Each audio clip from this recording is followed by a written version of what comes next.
धन्यवाद वेणुगोपाल जी। साथियों, हमारे नेतृत्व के लिए और हमारी पार्टी के लिए न्याय केवल एक शब्द नहीं है, न्याय संघर्ष है, न्याय तपस्या है और न्याय हक है।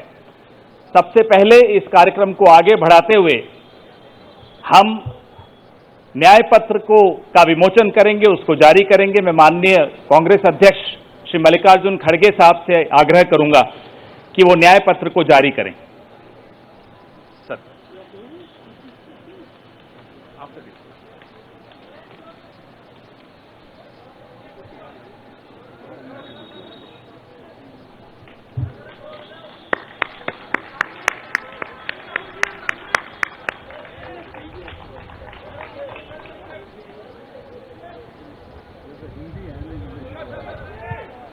या both Hindi.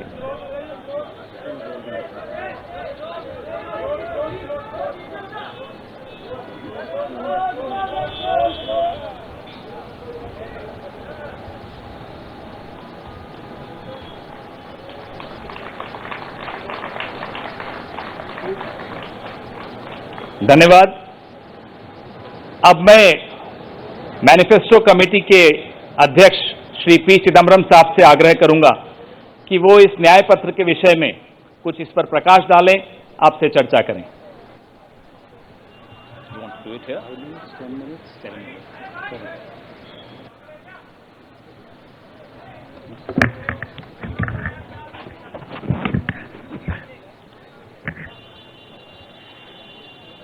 Honorable Congress President, Honorable former Congress President Srimati Sonia Ji, Honorable former Congress President Shri Rahul Ji, General Secretary Shri K.C. Venugopal, members of the Congress Working Committee, senior leaders of the Congress, Karyakartas of the Congress, members of the media. I am thankful to the Congress President for releasing the Congress Manifesto for the 2024 elections. Earlier, the draft Congress Manifesto was thoroughly discussed in the Congress Working Committee. The recommendations of the members of the Congress Working Committee were taken into consideration, and with the final approval of the Congress President, some changes were made to the draft manifesto, and what we have today is the final manifesto approved by the Congress Working Committee and the Congress President. The broad theme of the manifesto is justice. Every aspect of justice has been threatened, weakened,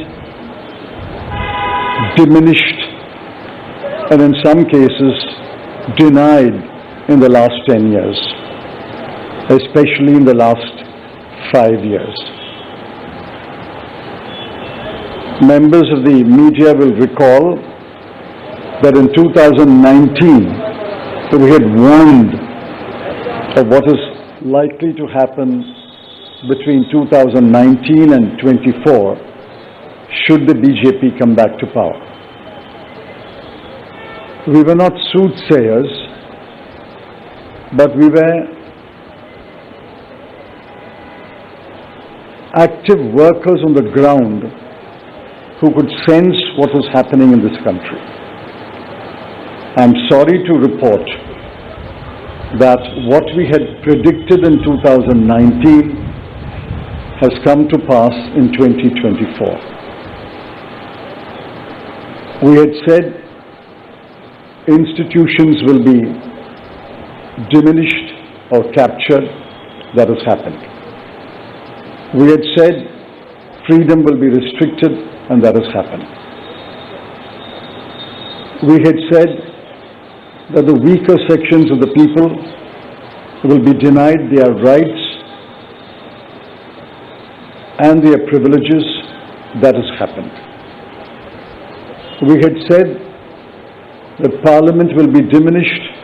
That has happened. We had said that we will inexorably move towards an autocracy.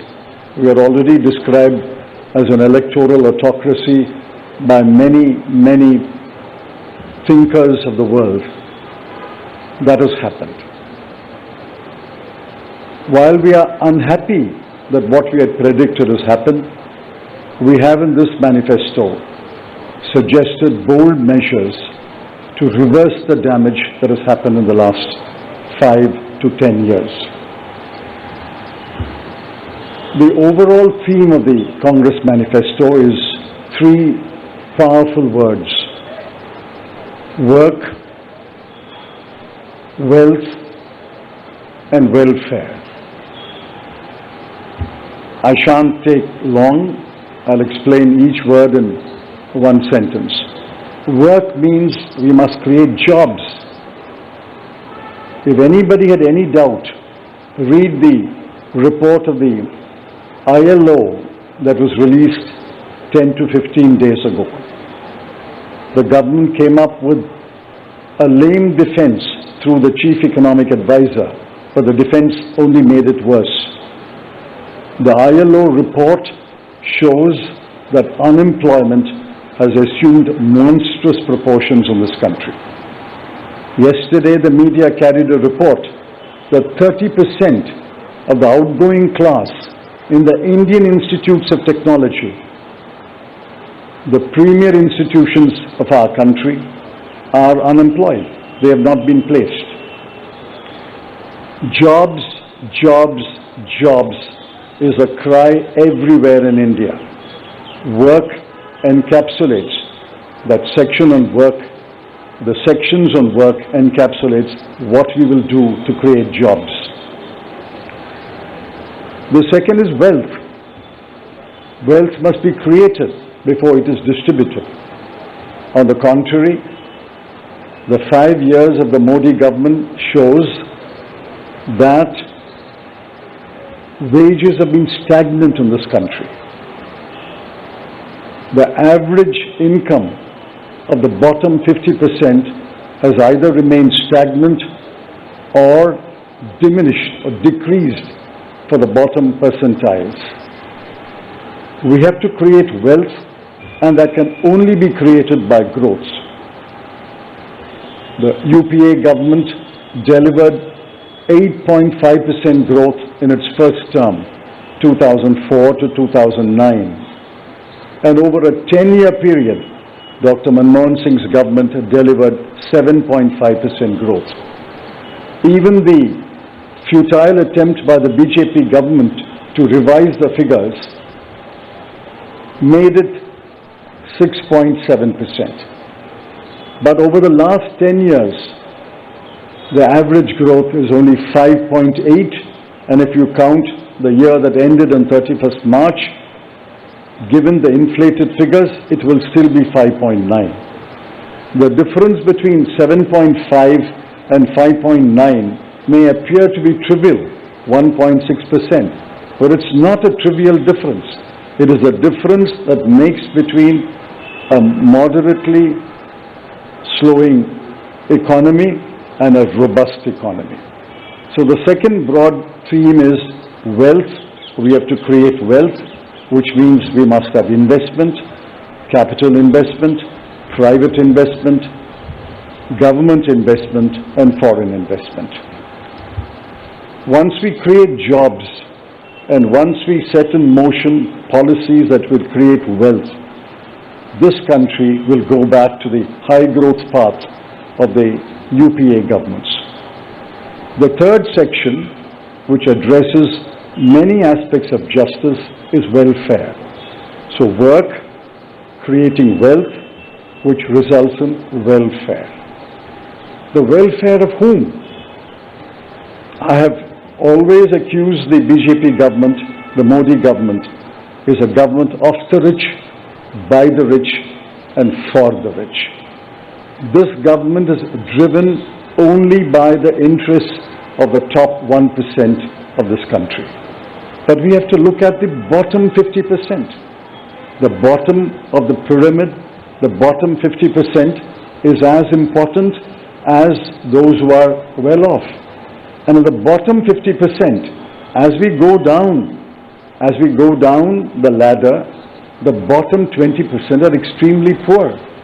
It has been estimated that 23 crore people are still poor in this country.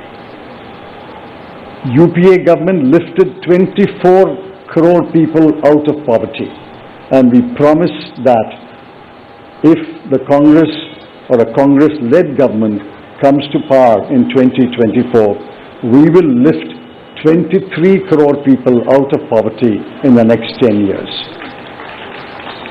That's possible, it's doable, and I conclude by saying the Congress has done it before and we can do it again. I appeal to all of you to spread the message of this manifesto to the nook and corner of this country and ask the people to vote for the hand symbol and to vote for all our allied parties throughout this country. Thank you.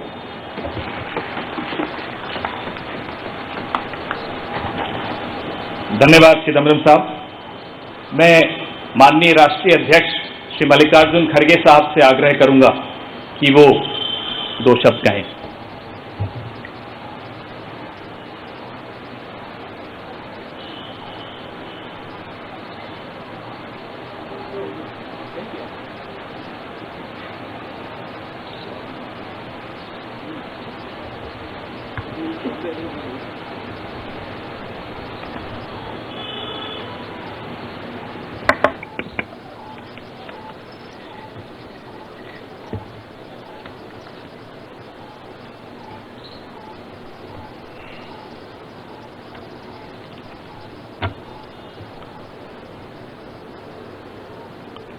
आज हमारे कांग्रेस चुनाव घोषणा पत्र जारी करने के मौके पर कांग्रेस पार्टी के भूतपूर्व अध्यक्ष और हमारे चाहते नेता श्रीमती सोनिया गांधी जी और भूतपूर्व अध्यक्ष श्री राहुल गांधी जी और यहाँ पर पधारे हुए हमारे कांग्रेस पार्टी के सभी नेतागण और खासकर इस जो घोषणा पत्र को तैयार किए श्री पीसी चिदम्बरम जी, केसी वेणुगोपाल जी और सारे वर्किंग कमेटी के मेंबर्स, मीडिया के मेरे दोस्तों, आज मुझे ये भी याद करना है कि बाबू जगजीवन राम का जन्मदिन भी है और जो बाबू जगजीवन राम हमारे पार्टी में बहुत साल तक 1947 से लेकर 1984 तक वो इस पार्टी में रह के काम किए। फिर जो कुछ उनका कंट्रीब्यूशन था, ये बड़ा कंट्रीब्यूशन मिनिस्ट्री में उन्होंने किया। ऐसे दिन आज हम ये घोषणा पत्र गरीबों के लिए हम अर्पित कर रहे हैं। आज भारतीय राष्ट्रीय कांग्रेस के 2024 के लोकसभा चुनाव का घोषणा पत्र जारी किया जा रहा है। इस मौके पर मैं आप सभी का स्वागत करते हुए 22 दिसंबर 2023 को जो चिदम्बरम जी की अध्यक्षता में 16 सदस्यीय कांग्रेस मैनिफेस्टो कमेटी बनी थी और 19 मार्च को CWC ने इसे मंजूरी दी थी। व्यापक जनभागीदारी और संपर्क के बाद हमारा घोषणा पत्र बना है। इसके लिए वेबसाइट आवाज भारत की बनी, जिस पर भी काफी सुझाव मिले। हमारा ये घोषणा पत्र देश के राजनीतिक इतिहास में न्याय के दस्तावेज के रूप में याद किया जाएगा। राहुल जी के नेतृत्व में चली भारत जोड़ो न्याय यात्रा में 5 पिलर्स पर ध्यान केंद्रित किया गया था। यात्रा के दौरान युवा न्याय, किसान न्याय, नारी न्याय, श्रमिक न्याय और हिस्सेदारी न्याय की घोषणा की गई थी। जहां कहीं भी हम गए इन न्याय की बात हमने करी थी और इसकी गारंटी भी हमने दी है। इन 5 पिलर्स में से 25 गारंटी निकलते हैं। हर 25 गारंटी ने किसी ना किसी को लाभ मिलने का इसके अंतर्गत यहाँ पर हमारे मैनिफेस्टो में भी है और इसके लिए जो हम पहले से ही करते हुए आए हैं वो भी हमने इसका उल्लेख किया है। मैं कुछ बातें आपके सामने रखना चाहता हूं। खासकर युवा न्याय के तहत हर शिक्षित युवा की पहली नौकरी अप्रेंटिसशिप के साथ पक्की हो जाए, ऐसी एक गारंटी हम दे रहे हैं और उसके लिए हम 1 लाख रुपए, उसके लिए हम एक अप्रेंटिसशिप कोर्स करने वालों को खर्च करेंगे और इससे ये फायदा होगा, किसी ना किसी जगह उसको पक्की नौकरी मिलेगी, क्योंकि ये स्किल डेवलपमेंट के तहत और बहुत से इंडस्ट्रीज में इनको काम मिलेगा। नारी न्याय के तहत गरीब परिवार की महिला को सालाना 1 लाख की मदद देंगे।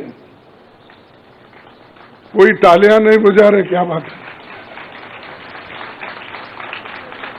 गरीब परिवार की महिला को सालाना 1 लाख की मदद देंगे और किसान न्याय के तहत किसानों की कर्ज माफी और MS की कानून की गारंटी भी हम देंगे। और श्रमिक न्याय, इसके तहत मनरेगा में भी 400 रुपए के न्यूनतम, कम से कम 400 रुपए मजदूरी दिया जाएगा।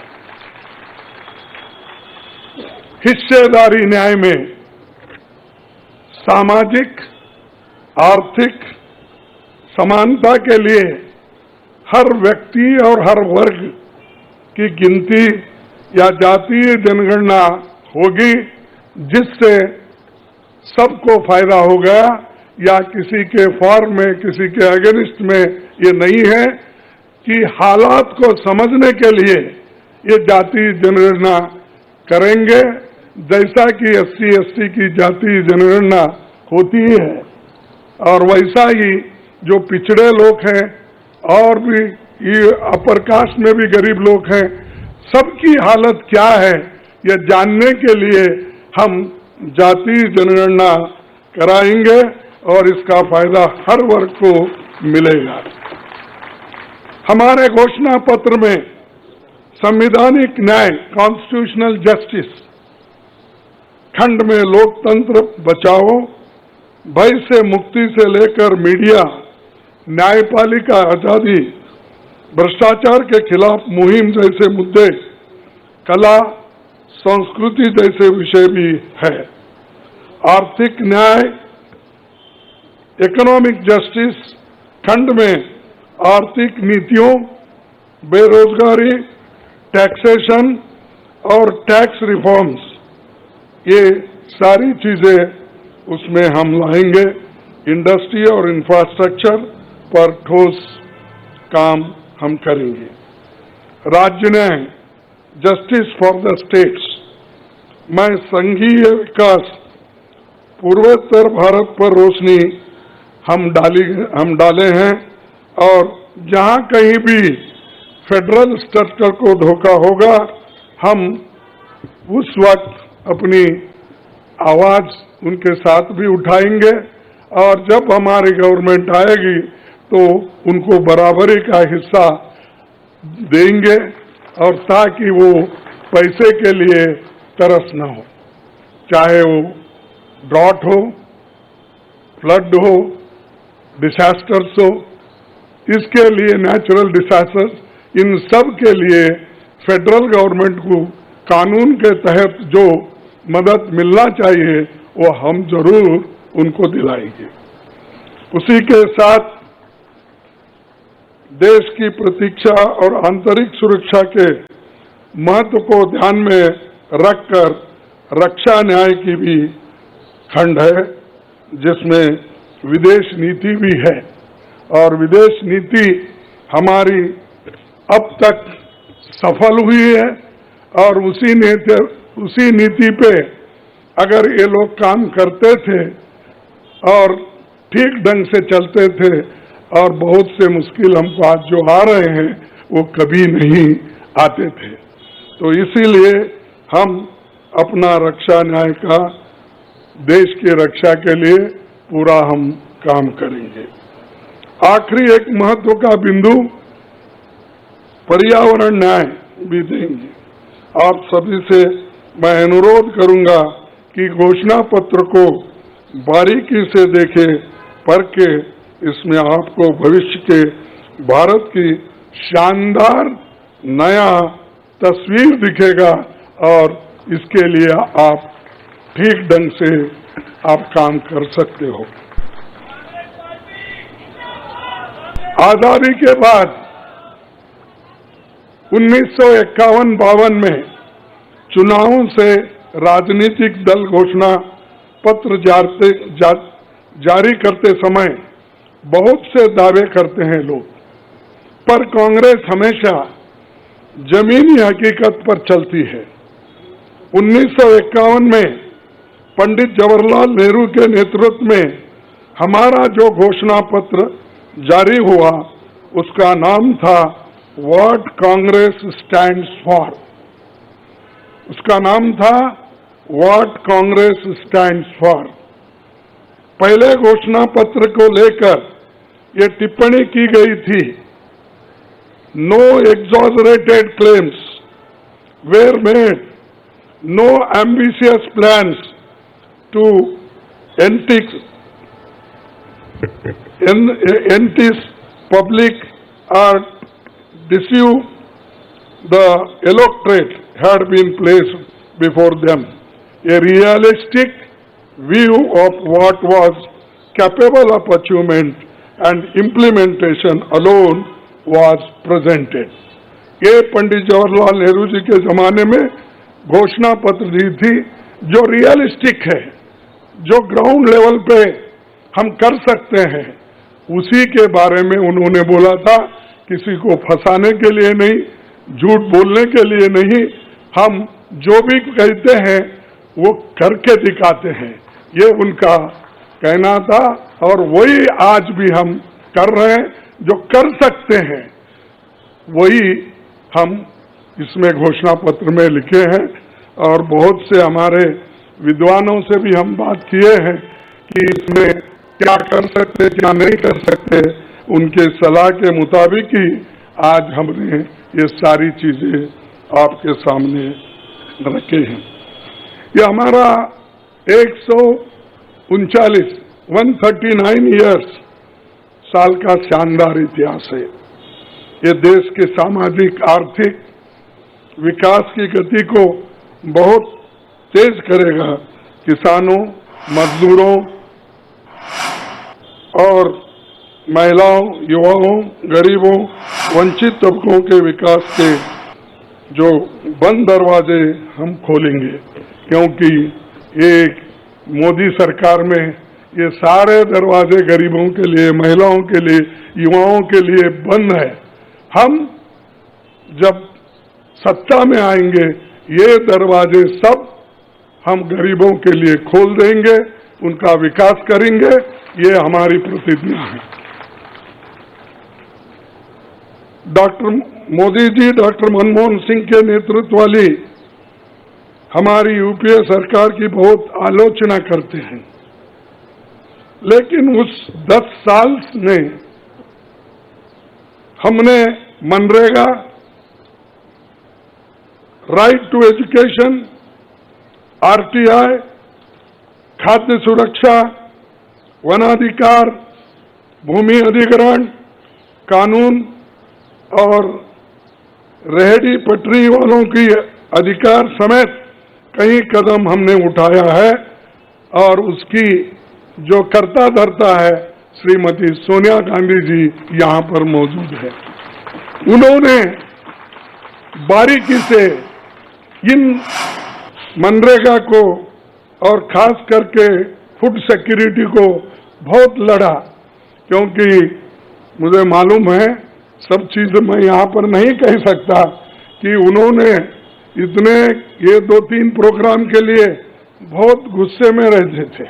जब तक वो इम्प्लीमेंट नहीं होता तब तक वो खामोश नहीं बैठे और कैबिनेट के लोगों को बोलते रहे थे कि ये क्या हुआ। जब हुआ तब वो भी खुशी मना लिए और हम भी लोग बोले कि भाई ठीक हो गया। और जब बाहर इसका गया कि जो ये मनरेगा का, फूड सिक्योरिटी का और कंपलसरी एजुकेशन का ये जो संदेश बाहर गया, तब लोग सभी खुश होने लगे, सभी बोलने लगे ये बहुत अच्छा यूपीए गवर्नमेंट ने किया, सोनिया गांधी जी ने किया। ये बात बाहर आ गई।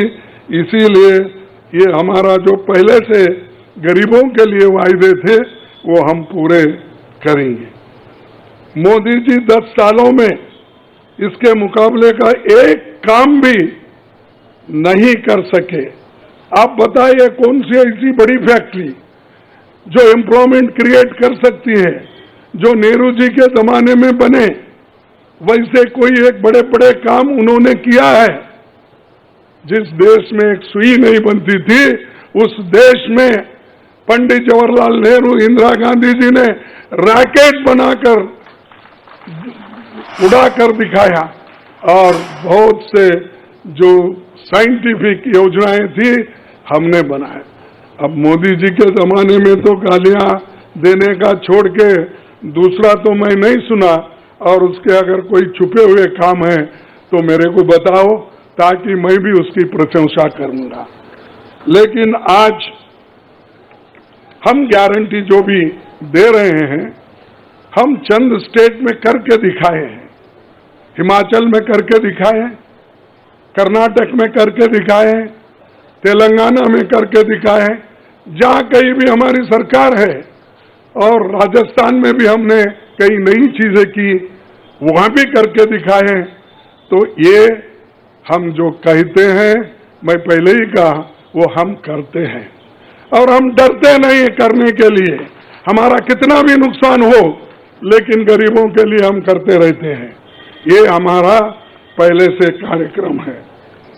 और मैं चंद बातें इस मौके पर, थोड़ी देर हो गई तो क्षमा चाहता हूं, मैं चंद बातें आपके सामने रखना जरूरी समझता हूं। और आज क्या हो रहा है, विपक्षी नेताओं को जेल में बंद किया जा रहा है। चुनाव में सबको समान अवसर नहीं है और कई मुकदमे एक के ऊपर एक, छोटी छोटी, और हमारे पार्टी के तो हमारे पार्टी के ऊपर इतना बड़ा जुल्म किया और इतने हमारे को पेनल्टीज डाले, 3,567 करोड़ रुपए का हमारे ऊपर उन्होंने पेनल्टी डाली। क्या ये लेवल प्लेइंग ग्राउंड है? और ये हमारे ऊपर आज हो रहा, कल मीडिया के ऊपर होगा, मीडिया हाउसेस के ऊपर होगा, सबके ऊपर होगा। तो इसीलिए इसको, इस देश के डेमोक्रेसी को बचाना है, संविधान को बचाना है। इसलिए हम सब लोग, देश के लोग एक होना चाहिए और लड़ना चाहिए। और जो ऑटोक्रेटिक मोदी साहब है उनको हटाना चाहिए। ये मेरा आपसे विनती है। जब तक आप ये काम नहीं करेंगे तब तक हम सिर्फ बातों से नहीं होगा। आप लोग घर घर जाके, और हमारी गारंटी कार्ड जो है, इन गारंटी कार्डों को घर घर तक पहुंचाने का काम हमारे कार्यकर्ता करें। जब तक आप घर घर नहीं जाएंगे, वोटर से नहीं मिलेंगे, कुछ भी होने वाला नहीं है। सिर्फ स्लोगन से या मेरे भाषण से कुछ बदलाव होने वाला नहीं। बदलाव होगा तुम जनता से जब मिलेंगे, घर घर जाएंगे, महिलाओं से मिलेंगे, युवाओं से मिलेंगे, और जितने भी हमारे पेरेंट्स हैं, बड़े हैं, उनसे मिलके, किसानों से मिलके आप लोग काम करेंगे, तभी हम कुछ हासिल कर पाएंगे। तो इसीलिए मैं आपसे विनती करूंगा, ये काम हमारा आप करेंगे और इस ऑटोक्रेटिक सरकार को हटाने के लिए आप काम करते रहेंगे। अब बीजेपी का तो ऐसा है, चंदा दो, धंधा लो।